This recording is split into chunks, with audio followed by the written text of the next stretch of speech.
गुरुजी, आप उस सत्संग में कहा कि सच्चिदानंद परब्रह्म परमात्मा ही गुरु होता है और वो अंदर ही है, लेकिन हमारा मन बाहर देखता है और व्यक्ति और देह के रूप में देख रहा है। तो इस ओर कब मुड़ेगा?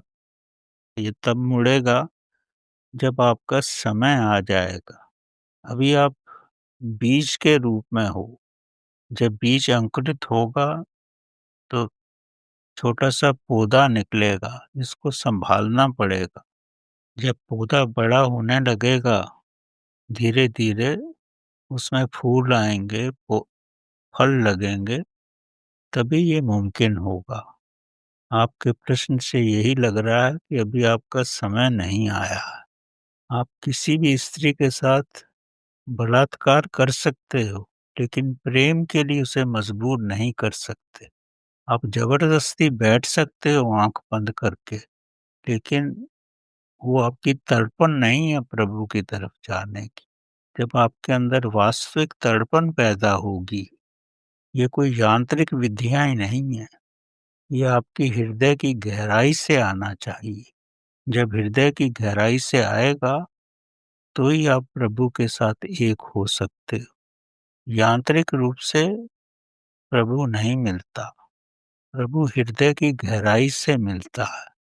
और हृदय की गहराई समय आने पर ही आती है, और तभी आती है जब आप संसार से विरक्त हो जाते हैं। संसार में आपकी कोई इच्छा ही नहीं रहती और उस तरफ चलना चाहते हो, और आप गहराई से समझते हो कि मेरे को उसी तरफ चलना बाकी बचा है। खिलौनों से खेलने की मेरी इच्छा समाप्त हो गई है। तभी आप प्रभु की तरफ अग्रसर हो सकते हो। अन्यथा आपका समय संसार रूपी खिलौनों से खेलना ही है। उसी में खेलो, धीरे धीरे अवस्था बढ़ेगी तो खिलौने छूट जाएंगे, और आपका संकल्प होगा तो प्रभु की तरफ आप चलने लगोगे। नहीं तो खिलौनों के साथ ही खेलते रहो। इसीलिए संसार में मैक्सिमम व्यक्ति तो खिलौनों के साथ ही तो खेलते हैं।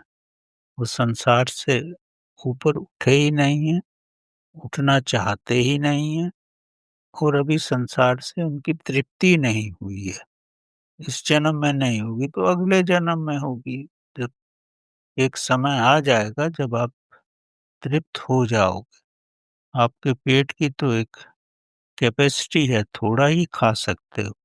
इसका मतलब है अभी आपका संसार के भोजन से पेट नहीं भरा है। जब पेट भर जाएगा तो आप छोड़ दोगे, हाथ धो के आ जाओगे। अब मंदिर ही बचा है, भोजन तो हो गया, तभी प्रभु की तरफ चल पाओगे। अभी अवस्था नहीं आई है, संसार में ही रहो।